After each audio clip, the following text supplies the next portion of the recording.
out here celebrating attention, mistaken for success. We just follow tradition. I put my home team in position. Yo, what up, it's your man Lamb. It's the 801hiphop.com. We doing interviews, and you know what it is. We sitting down with a legend right now, who's worked with the best in the game. I would say your favorite rappers, you know what I mean? Those are the ones this guy's worked with. He's well respected.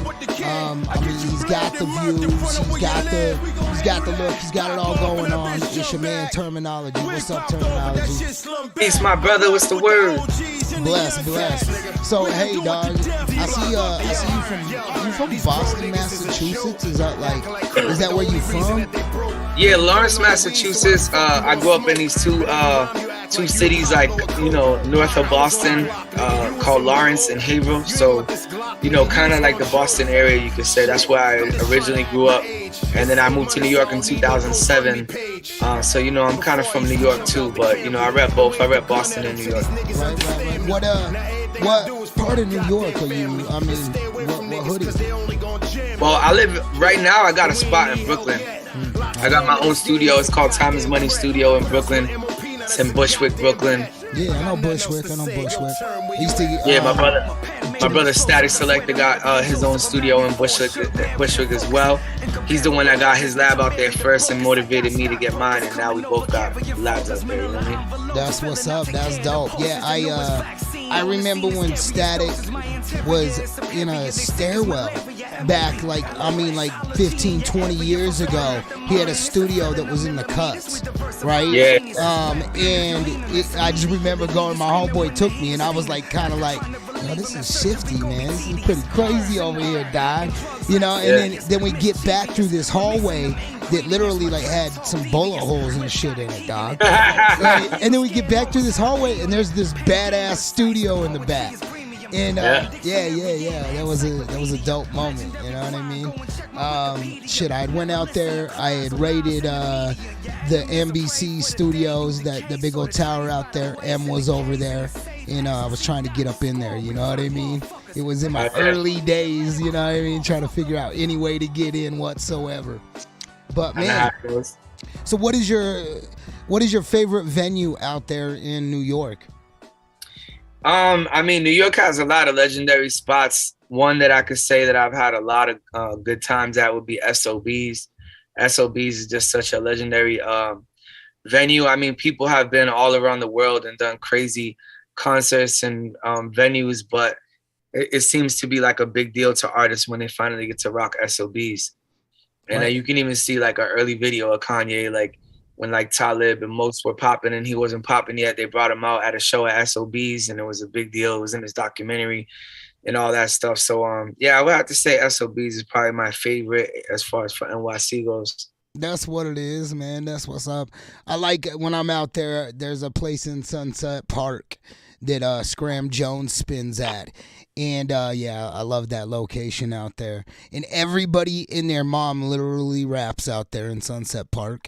Like I was hustling discs, you know what I mean? Actually, so when I went out there, I was hustling discs. I bumped into Mos Def and Talib Kweli. This is 15 years ago, and I had no clue. They had traded me their album. They're like, yeah, we rap too, type thing. You know what I mean? So we traded these albums, and I slept on their album for like, I don't know, it was like probably 3 months, dog. Never, still sealed. Finally opened it up, and it was like, yo, this is one of the dopest hip-hop albums, that Black Star album that I've ever heard. I was rocking with it, man. You know what? You give me those vibes. You've worked with those guys, right? Yeah, Talib a lot. I've done a bunch of stuff with Talib, man. He's family. Right. That's dope, man. Yeah, I really rock with him. He's been going hard on Instagram, though. He hurts my feelings all the time every day I wake up, so. Got love for him.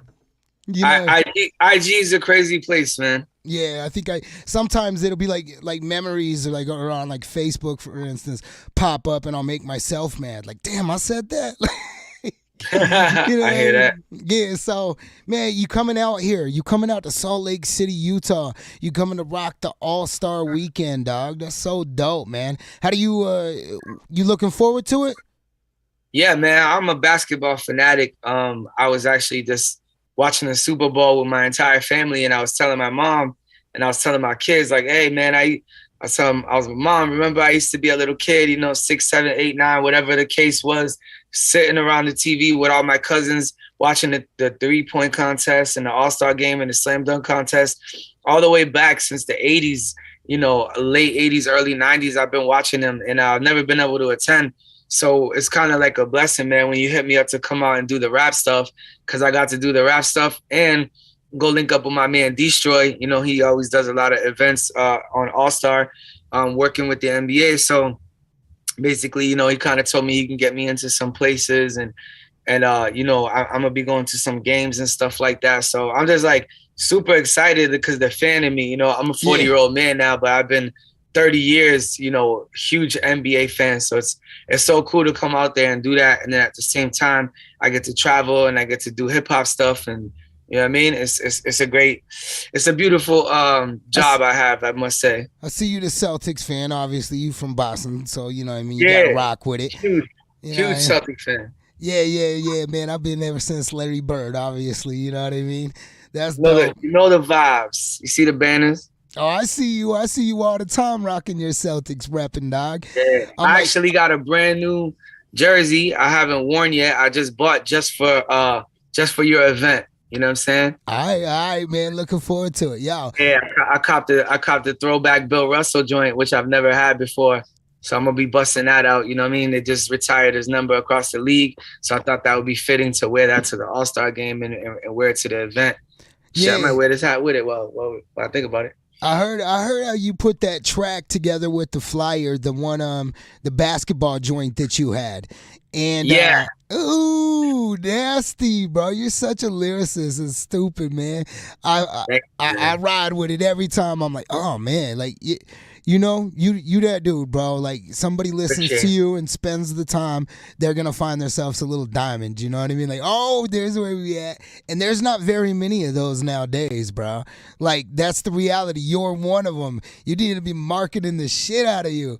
I know you do. I see you, but I'm just saying I think that you the one, bro. Like, and it's, I'm gonna say it. Right now, it's a good time for white boys. Do you know what I mean? Like, no doubt. Yeah, I mean, that was tough to say, y'all know, because my family is, all multiple cultures in my family. You know what I mean? Yeah, dog. So I just see that it's your chance and opportunity right now that you're shining more than ever with this Paul Wall project that you are rocking with. How did that come about? I mean, how did East Coast and the South, like, how did that come together? Well, first things first, right? I never, so I'm Puerto Rican and white, right? And people always put me in that Latino category because when I came out from Lawrence, was a predominantly Latino city. And also I came out repping like Big Pun and like that side of my family, because that's the side I really grew up with more. So it's crazy because even though I'm half white, they never ever put me on any white rapper list. I don't get like, since I'm Latino, it's like I'm not a white rapper. So it's kind of crazy. Sometimes I felt like back in the days, I'd feel some kind of way, like, damn, why ain't none of these lists? And then like, some journalists broke it down to me like, nah, bro, you got adapted to the Puerto Rican list. Like once you're on the Puerto Rican list, it's like you're no longer a white boy. Which is like why you'll probably never see like Obama on a list of greatest white presidents list. It's like once you're mixed, you're mixed. And it's funny though, no, because I did see some pictures of that you posted of your family. And it's the same way. Like my whole family, we go to a party, it's white people, it's black people, it's Spanish, it's all mixed up. So it's kind of crazy. But yeah, there definitely is more white rappers right now shining than ever before, and definitely good ones. Because when I was coming up, it was like all you really had was like Vanilla Ice, and then it turned into some dope ones came around like House of Pain and other ones, but it was like nothing like now, where now you could turn on the radio and hear like 5 white rappers back to back to back, you know what I'm saying? Like actual good ones, like dope ones, you know what I mean? So it's dope that the culture has just been able to like form a new vibe, and it's like people are not really just seeing color anymore. Now you're just hearing dope music. Whatever's dope, who cares what color you are? Even Drake, it's like he's half white, he's half black, he's a Canadian, he's the biggest rapper in the world. If you would have like guessed back in the days that a half white Canadian rapper would be the biggest rapper in the world, people be like, yo, you're out of your mind. But it's cool, man, to see that the culture has just been like brought mad different people together. You know what I'm saying? Well put, brother. I just wanted to touch on that before we move forward, because like I caught the comment that you were saying. But yeah, shout out to Paul Wall. Really all that came through Static. Like Static is a mastermind, and he started working with Paul first, and then they did an album together. They featured me on a song, and after they featured me on the song, me and Paul ended up doing a video for that record, and the chemistry was there. So during the pandemic, we were kind of stuck in the crib. We couldn't do shows, and he's like, "Yo, Term, send me some joints. I'll lay them out. I'll lay them down for you." So I'm like, bet. So he sent a couple of joints, and then he's like, shit, you want to keep going? You want to make an album? So it just kind of turned into, him and I decided to make a project, and the fans liked it so much that we decided to do a part 2. So now we just finished up part 2, and we coming back this summer with, the second album. Both the beats on that slow flow.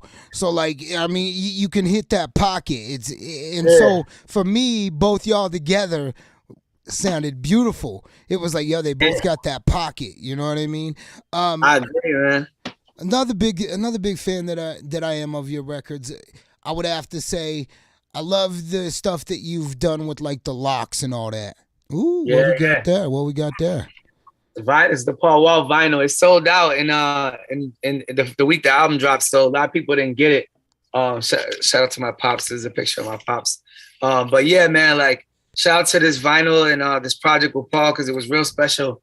And we only made 100 of these, but they sold out instantly. So I think on the next album we're gonna do more, probably like 200-300 copies of vinyl, and probably like 1,000, 2,000 CDs, because we didn't realize how many people were gonna gravitate towards the project and actually like it. It was a risk for both of us. My fans could have been like, yo, I'm not really a fan of you doing it down south collabo, or his fans could have been like, yo, we like you more on the radio records, and or Chop and Screwed, what's up with the boom bap.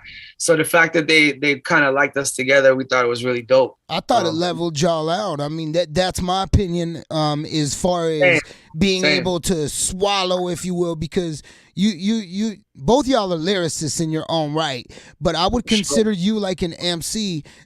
I'm just saying my heart, so I hope I'm not offending anybody. I would consider you like an MC, and I would consider him a rapper, but like, like both y'all lyricists in your own way. And I felt like it leveled each other out. Like it brought that dopeness with the chemistry that happened on those records, man. That was dope. And I love that one that kind of sounds like the Ride Slow, gave me the T.I. vibe. And but it was so dope. You were the new addition to this piece, bro. Like artistically, I loved it, man. And you make a lot of these beats, don't you? Yeah, so I made coincidentally, I only made one on that album, but it's the one called Thailand, which ended up being the biggest video. So I mean, I didn't set out to have the big song. I just kind of like made a beat, and it was dope, and I thought Paul would sound good on it, and I thought Bun would sound good on it. So I sent it to both of them, and it ended up being the one that got the million views. It ended up being the one that was catchy, that everybody was going, Thailand, my man. Everybody kept walking up to us saying it. And then even when we did like the No Jumper interview and Swear in the Morning, like Paul was on there like, yo, my favorite song is, because they'll ask, my favorite song is Thailand. And you got a producer like Pete Rock, you got like 6 Static Beats, you got Dame Grease. I mean, these are like platinum, legends, like some of the greatest producers of all time. And me, I'm known for the rhymes. I make this one beat and it just popped. You know what I mean? So I felt like it just kind of gave me a little bit more confidence as a producer. Like, yo, believe in yourself. It's not always about the name. Sometimes it's just about how dope the record is. Right. I was real proud of that one for sure. Should be, man. That my man. That was fire. So, all right, man, you coming out All-Star Weekend. You're going to be here February 19th. You're going to be at the Metro Music Hall. You can get tickets online at selfexpressionmusic.com. Your man, Termanology. Make sure you go check him out. It is spelled Termanology. Termanology. I believe I spelled that out correct. Yeah. So, yeah, man. Just make sure you spell it correct when you look him up, man. Termanology, the rapper, that always works. That finds it when you Googling him. You know what I mean? Yeah, I'm super duper excited to be having you out here All-Star Weekend, man. Getting down. Anything else that you want to cover or any shout outs you want to do before we jump off? Yeah, man. Shout out my man DJ Juggy. You know, I'm gonna come out there a day early, probably run around with him, do some promo. And then, you know, we gonna be doing our thing, you know, at the music hall. Then after that, we got the after party. So I'm out there to hang out, man. I'm out there to party. I want to build with people, take pictures, you know what I'm saying? Follow each other on social media. I want to sell merch. I want people to understand what I'm doing, for all the way from Spotify to Bandcamp, from you know, Apple Music to TikTok to Instagram to Facebook. Just like, I want people to just really rock with my movement and like understand what I bring to this game, you know what I'm saying? And so yeah, I'm just looking forward to hanging out with the people, man. That's it. Yeah, man. How did you and Juggy meet through Shade? So man, I met Juggy on tour. You know, I was on tour with Red and Meth, and we went through Salt Lake City. Then there was, you know, he's also cool with Static. So I'm pretty sure I met him before he even started working on Shade. I just met him through touring. And we did an after party with him on, I believe it was a Halloween in Salt Lake City. I think it was like 2008. I was on tour with Red and Meth. So yeah, man, I've known him for a long time, bro. And it's cool, you know, when you're in this game for so long, somebody like me, I've been in the game going on 20 years now. It's cool for you to, you know, to go to 50 countries, to go to 45 states, because, you know, now I met you. Now I know Juggy, so when it's time to go to Salt Lake, I know who to hit. Then it's time to go to LA, I hit this person. I go to, you know, NY here, Philly, Miami. You end up making friends in all these places that you go, as long as you're a solid dude and you keep it real in this shit, you know what I mean? So that's kind of something that's really cool about hip hop too, is the camaraderie, you know? Oh, it definitely is, and the fans are amazing. You know what I mean? They'll take care of you. You going on tour, you need a place to stay. Guaranteed. There's a fan that be like, hey, I put you up, dog. I don't need that. Yo, they pull up with weed. They bring you food. They bring paintings of you. Like, what more can you ask for, man? Support and love.